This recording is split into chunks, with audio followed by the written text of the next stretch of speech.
So the nice thing about the time shifting is that you can put it so that there's, if you had too much of a break at the end of a piece, you can move the next audio part to the right spot, and the other thing is, let's say, okay, I'm going to move this to the end and record a little bit more. So now I'm adding a little bit more onto this piece, and I'll show you what I'm going to do. Okay, let's just listen to this part.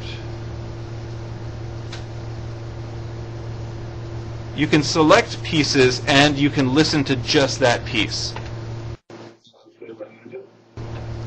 Okay, I didn't like that. So what I can do is cut. Or you can either silence the section, which is this, and it will just take that little section and turn it into nothing. Or if it's, and there's also undo on this, which is very nice. In case you make a mistake with your editing, you can, I think it's unlimited, but you can always undo things, and so now that's back there. You can take it and you can cut it. And so now that piece is not even there anymore at all. Alright, so now the next thing that we're going to do is when all your vocals, when all your voice, everything that you have done is done, that you want in there, what you can do, what I recommend anyway, if you do save project, it will save it as an Audacity project. I've had problems with Audacity projects opening up again. I don't know why, it doesn't make sense to me, but it happens. So the best luck that I can suggest to you is to export as a WAV file. And a WAV file is a lossless file. It doesn't have, basically when you rip CDs, and like if you were to,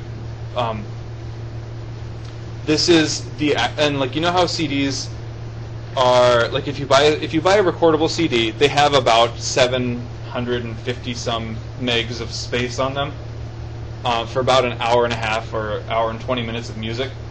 But if you rip it to an MP3, that can compress down to maybe about 50 megs. So the audio data that's on a CD is a WAV file. It's an open file. It's very big. It has a lot of everything to it for that sound piece. With MP3s, it's compressed, so it starts losing little bits of information along the way, but you can't really tell because of how they do it now. When MP3s first came out, you really could tell that an MP3 was an MP3. However, keeping it as a WAV file will help with importing because it's a general file. It will help you get it into the Movie Maker. So when you're done doing all your vocals, all your things, and you export it as a WAV, your track, it will give you a warning that says your tracks will be mixed down to a single mono channel in the exported file, and that's okay. You want this all, once you have everything all lined up with how it wants to be, you want it to be just one track, because then that's easier to deal with. Yes? Does that mean we have to do all of our recording and editing in one session? No. I did each of these individual tracks. I saved them as a, I saved each individual track as a WAV file. So you don't have to sit down and do this all at once. You can take your time with it, well, in 2 weeks, but you can take if you have a chance to sit down and do a section of it, you can do a section of it, and then you can come back and add more to it. Yes, Leah? Is WAV file, is that format going to work for like Mac? Yes, it's universal. It's one of the open forms because it's how everything is. So it's saying that everything will be mixed down into one exported file. So I'm going to say OK. And I'm going to call that, I'm just going to call it introduction. And I'm going to save it to the desktop. So what that means is, rather than having 3 files open or 4 files open, it's now taken the introduction and it's moved it into one single file down here. So I'm going to close all of these pieces because we don't need them anymore. And then this is the file that I created. That's all 4 of those tracks compressed into one. So one sound file. Okay, so this is me talking. that's not so fun to listen to, just me talking. I want to add some background music. It's importing a WAV file that I have. You can take these from wherever you want to get them. I mean, you can import MP3s into this if you have an MP3. If you have it on your iPod, if you bought it through iTunes, there's ways around it, but I'm not going to go over that with you. You can't take stuff. If you purchased it from iTunes, you can't unless it has the DRM off, unless it's DRM free, which stands for digital rights media, or is it DMR? Digital media rights. It's basically the copyright protection stuff. You can't use it for this. It will give you an error. Audacity, it can import MP3s, but it can't export them because of some copyright stuff. But that's neither here nor there. If you want to go around that way, you can, because we're only dealing with WAV files at this point. So now I have some background music. I have a lot of background music. I only have 50 seconds maybe. Your timeline is up here. I have maybe 50 seconds of me talking, and I have about 4 minutes and 15 seconds of music. I don't want that much music. So I'm going to take all this music right here, and I'm just, oh man. Okay, I'm going to take all this music right here, and I'm going to cut it, because I don't need it. So let's take a listen, shall we? Good afternoon and welcome to Okay. So, it adds some flavor to requesting a substitute.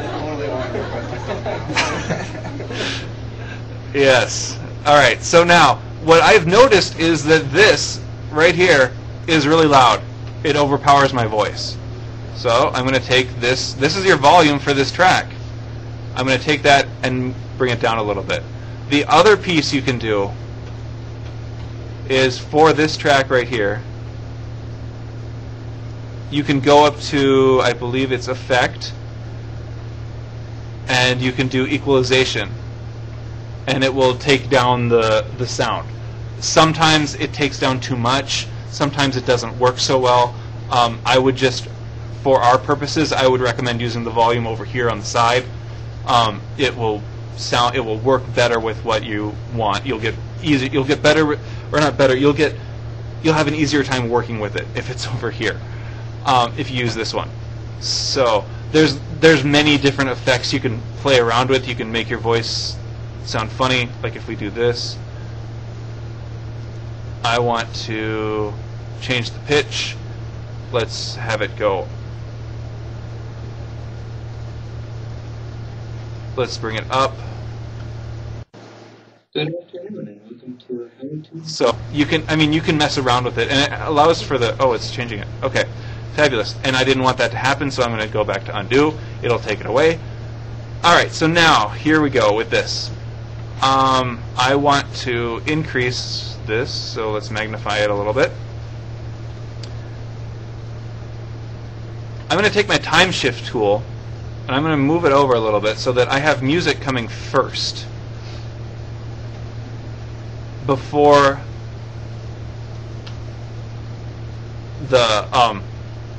my voice comes in. So now I've turned down the music a little bit, and then I've moved my voice off to the side a little bit. The other thing you can do at the end is when you have just your music playing, if you decide to have music, you don't have to have music. I'm not saying that. I'm just showing you an option because many people last time really wanted music in their background, so I'm showing you guys how to do it now rather than answering a lot of emails about how do I do music. One effect that I've used that works really well is the fade out for that. And so what it does is it takes that and it fades it out.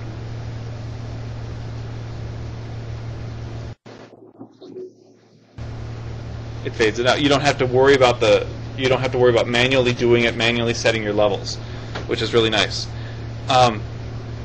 You can also do. All right, so now let's take a listen to this.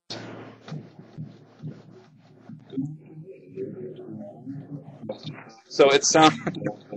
It sounds a little better. And it works nicely. So what you can do, like, I'm done with this now. So I can export it as a wave, and it's saying that it will be now mixed down to 2 stereo channels because the music I brought in was in stereo. So that's to have everything maintain its original quality of either stereo or mono. It will just maintain stereo. And we'll call this introduction complete, or with music.